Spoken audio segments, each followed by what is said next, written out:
नमस्कार, स्वागत है आप सभी का इस चैनल पर। दर्शकों, आज की इस वीडियो में हम बात करते हैं धनु राशि वर्ष फल को लेकर के। जी हाँ, धनु राशि वालों के लिए यह नूतन वर्ष 2026 क्या कुछ शुभाशुभ परिणाम लेकर के आने वाला है। ये वर्ष विद्यार्थियों को कैसे प्रभावित करने वाला रहेगा, यह वर्ष व्यापारियों के लिए कैसा रहेगा, नौकरी कर रहे जातकों के लिए कैसा रहेगा, और दाम्पत्य सुख, प्रेम सुख, आपका स्वास्थ्य, करियर इस वर्ष में कैसा रहने वाला है, इन सभी विषयों की चर्चा करते हैं आज के इस वीडियो में। जी हाँ, धनु राशि वालों के लिए ये वर्ष कुल मिलाकर के किस प्रकार से प्रभावित करने वाला है, इस मूल रूप से आज के इस वीडियो में इस भाग को, इस चीज को समझते हैं। दर्शकों, सबसे पहले देखें तो धनु राशि के लिए इस समय जो ग्रह गोचर किस भाव में, किस स्थान पर आपकी राशि से गोचर कर रहे हैं। आपकी ही राशि में इस समय देखें तो सूर्य, बुध, शुक्र और मंगल 1 जनवरी 2026 को, ये मैं ग्रह गोचर प्रभाव बता रहा हूं, और गोचर कर रहे हैं आपकी राशि में शुक्र, बुध और सूर्य और मंगल। वहीं पर आपकी राशि से तृतीय भाव में राहु, चौथे में शनि, सप्तम में गुरु और पंचम में केतु गोचर कर रहे हैं। अब मूल रूप से हम आपको जो राशिफल यानी वर्ष राशिफल बता रहे हैं, उसके लिए हम केवल मात्र 3 ग्रहों को विशेषतया केंद्र बिंदु मान करके देखेंगे।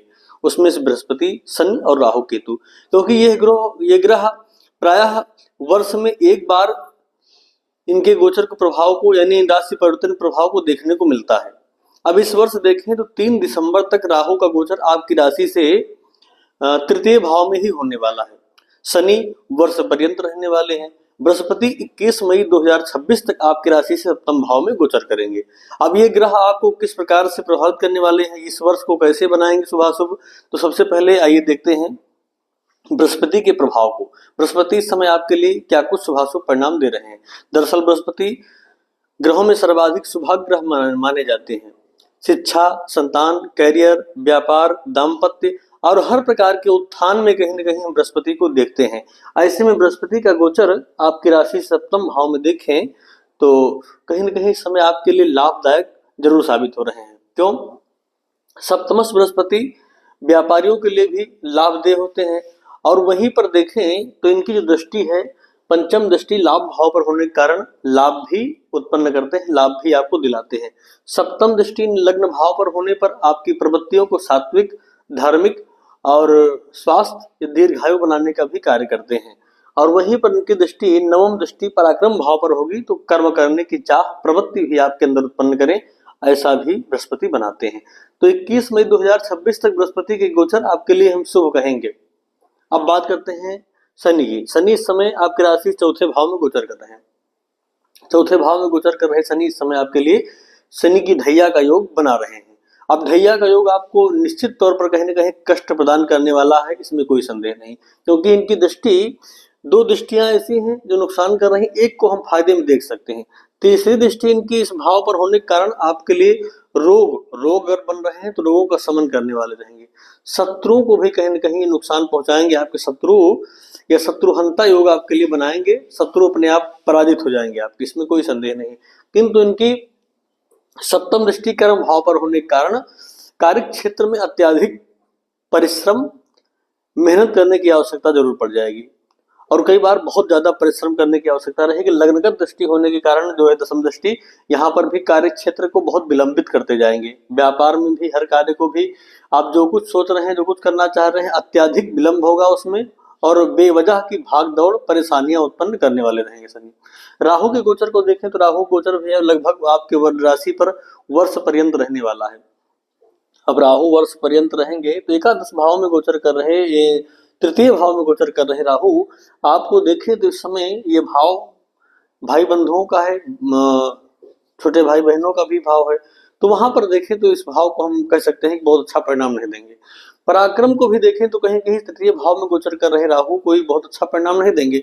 आलस्य पराक्रम का भाव है, ऊर्जा का भाव है, तो आलस आदि भी उत्पन्न करेंगे। कार्य क्षेत्र करने की ना इच्छा आपके अंदर उत्पन्न हो, ऐसी भी राहु का ये गोचर, ये प्रवृत्ति आपके अंदर जगाएंगे। तो राहु के गोचर को हम मुख्य रूप से तृतीय भाव में बहुत खराब नहीं कह सकते। हाँ, कुछ हद तक देखें तो आलस, और कुछ हद तक देखें तो भाई बहनों के साथ मतभेद उत्पन्न हो, ऐसा कह सकते हैं। बाकी राहु के गोचर तृतीय भाव में ठीक है।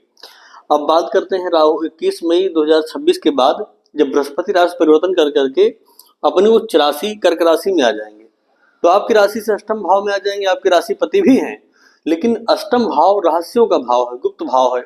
यहाँ पर उच्च राशि में बैठेंगे बृहस्पति, तो यहाँ आपके लिए खराब परिणाम नहीं देंगे, ये निश्चित है। यद्यपि देखें तो अठवां भाव कोई अच्छा नहीं है, अष्टम बृहस्पति मंद हो जाते हैं, और मंद हो जाएंगे तो एक कार्य जरूर हो जाएगा कि 21 मई 2026 के पहले जिन लोगों का विवाह नहीं हुआ उनके लिए मांगलिक योग, संतान योग आदि का योग बनाएंगे। लेकिन जब अष्टम भाव में आपकी राशि से गोचर करेंगे 21 मई 2026 के बाद, तो इन चीजों का अभाव हो जाएगा, यानी विवाह में कहीं न कहीं समस्याएं उत्पन्न होंगी, संतान प्राप्ति में समस्या उत्पन्न होगी। लेकिन अष्टम भाव रहस्यों का भाव है, गुप्त भाव है, तो धनादि के क्षेत्रों में नहीं कह सकता कि धन आपको नहीं मिलेगा, धन तो दिलाएंगे। धन के क्षेत्रों में कहीं न कहीं उन्नति मिलेगी, आपको लाभ भी बृहस्पति आपको प्राप्त कराते हुए इस वर्ष में दिखेंगे। यहाँ पर भी इनकी दृष्टि को हम अच्छा ही कहेंगे, पंचम दृष्टि इस भाव पर रहेगी, तो व्यय को कहीं न कहीं जो आपका व्यर्थ में व्यय हो रहा है उस व्यय को रोकेंगे। और सप्तम दृष्टि द्वितीय भाव पर रहेगी, कुटुंब का सुख, परिवार का सुख भी आपको दिलाएंगे। नवम दृष्टि चतुर्थ भाव पर होगी, तो कहीं न कहीं इसके लिए भी मकान खरीदने, जमीन खरीदने या गाड़ी खरीदने के योग आपके लिए बने, ऐसा भी संयोग यहाँ पर बैठ करके बृहस्पति बनाने वाले रहेंगे।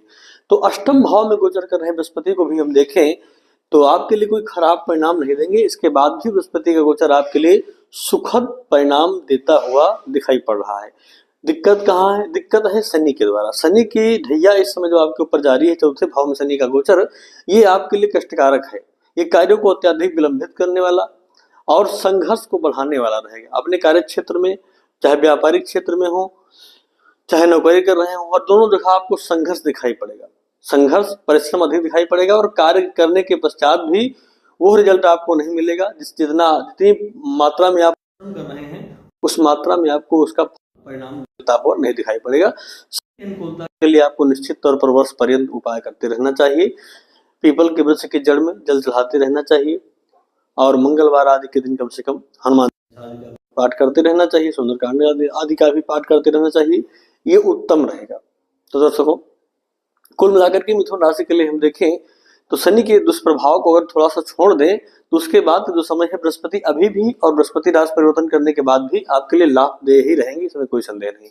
तो दर्शकों, आज के लिए बस इतना ही। पुनः मिलते हैं नई वीडियो में, तब तक के लिए आप सभी को नमस्कार।